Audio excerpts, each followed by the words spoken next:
अनि अष्टशीलको विषयमा चर्चा गर्छु भने चाहिँ अहिले अष्टशीलको अनि उपवासको विषयमा भन्न गइरहेको छु। हामीले निने लागे भनौँ अनि अष्टशीलको उपवास हो। यो अष्टशीलको उपवास चाहिँ अनि ग्रहण गर्ने व्यक्ति भनौँ कसले चाहिँ अनि यो उपवास लिन सकिन्छ भन्दाखेरि पुरुष होस् वा स्त्री होस् वा तेस्रो लिङ्ग सबै मनुष्यले अनि यो अष्टशीलको उपवास चाहिँ लिन सकिन्छ। अनि यो प्रदान गर्ने यो अष्टशील अनि दिने व्यक्ति चाहिँ कस्तो हुनुपर्छ भन्दाखेरि यो अष्टशील दिने व्यक्ति चाहिँ अब गृहस्थी उपासक उपासिका भए पनि हुन्छ। अनि अब लामाहरू अनि भिक्षुक भिक्षुणीहरू भए पनि हुन्छ। यो उपवासको शील दिनुको लागि चाहिँ अनिवार्य रूपमा भिक्षु लामै हुनुपर्छ भन्ने छैन। र पनि अहिले तपाईहरुलाई यहाँ डुबेन लामालाले अनि प्रदान गरिराख्नु भएको छ तपाईहरुलाई। यो उपवास ग्रहण गर्ने तरिका चाहिँ के हो भन्दाखेरि मूल अनि हामीले बिहान अनि डुबेनलाले पहिला भन्नु हुँदो रहेछ अनि फेरि हामीले पछि दोहोर्याउँदो रहेछौँ नि त। यो 3 चोटि दोहोर्याउँदो रहेछौँ हैन। यो 3 चोटि यसरी दोहोर्याएपछि चाहिँ अनि हामीहरूले अनि त्यति बेला प्रतिज्ञा लिएको हुन्छौँ। अनि त्यति बेला चाहिँ हामीले उपवासको शील अनि प्राप्त हुने हो।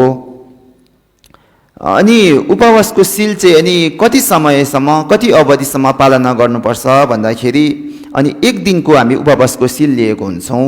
जस्तै हामी भिक्षुको शील लिँदाखेरि 1 दिनको लागि नलिएकिन आजीवन अनि आजदेखि अब जबसम्म जीवन रहन्छ तबसम्म नै म शील पालना गर्छु भन्ने आजीवनै शील लिएको हुन्छ। तर यो उपवासको शील चाहिँ अनि 1 दिनको लागि जब भोलिको सूर्य उदय हुँदैन तबसम्म चाहिँ म अनि अष्टशील पालना गर्छु भन्ने एउटा धारणाले अनि उपवासको शील लिएको हुन्छ। त्यसकारणले यस उपवासमा अनि मूल अनि आफूले पालना गर्नुपर्ने शील चाहिँ 8 वटा हुन्छ। जस्तै कि हामीले बिहान दोहोर्याए चाहिँ अष्टशील चाहिँ के हो भन्दाखेरि देङने सोक्चो मिजासिङ भनेर हामी बिहान पढ्यौँ नि है। देङने सोक्चो मिजासिङ भनेको चाहिँ यो एउटा शील हो, प्रथम शील हो यो। म प्राणीको हत्या गर्दिन, आजदेखि अहिलेदेखि चाहिँ अब म प्राणी हत्या गर्दिन भन्ने त यो एउटा अष्टशील मध्येको प्रथम हो, शरीरबाट त्याग्नुपर्ने। त्यसै गरी म चोरी गर्दिन, सेङ्गी नोरिया लाङमिजा भनेको अरूको धनहरू म लिदिन, चोरी गर्दिन भनेको यो दोस्रो भयो। तेस्रो चाहिँ ठिकपे छोइक्या मिचोचिङ भन्नाले म शारीरिक सम्बन्ध राख्दिन भनेको यो 1 दिनको लागि हैन। अष्टशील अब 1 दिनको लागि अनि म अनि शारीरिक सम्बन्ध राख्दिन। जस्तै अब विवाहित अब श्रीमान श्रीमती भए तापनि यो उपवासको दिन चाहिँ म शारीरिक सम्बन्ध राख्दिन भनेर अनि यो शील पालना गर्नुपर्ने हुन्छ। यो तेस्रो भएन। चौथो चाहिँ अनि जुङ्गी छिक्या मिमाओ भने अनि म झुटो बोल्दिन, अरूलाई ठग्नको लागि म झुटो बोल्दिन भनेर यो भनिएको हो। यो चौथो शील हो, झुटो नबोल्नु।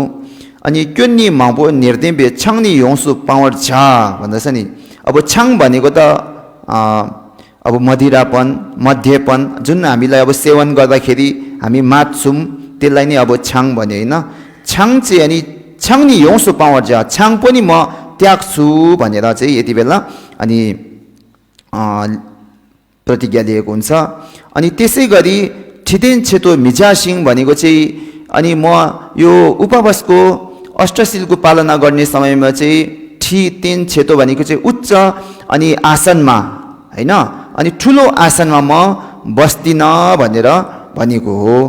अनि त्यसै गरी देशिन दुईमा हिँबे से भनेको चाहिँ अकाल भोजन गर्दिन, बेला बखतको भोजन गर्दिन। जस्तै हामी दिउँसोको भोजन गरिसकेपछि दिउँसोको भात खाइसकेपछि अनि त्यसपछि हामी भातहरू खाँदैनौँ नि त हैन।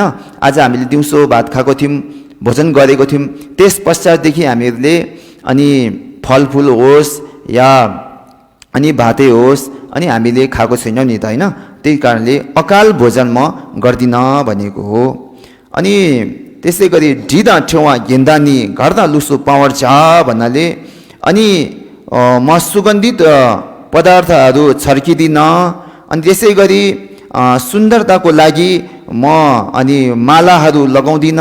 त्यसै गरी अनि गरगहनाहरू घेन्छ भन्नाले गरगहनाहरू पनि म धारण गर्दिन।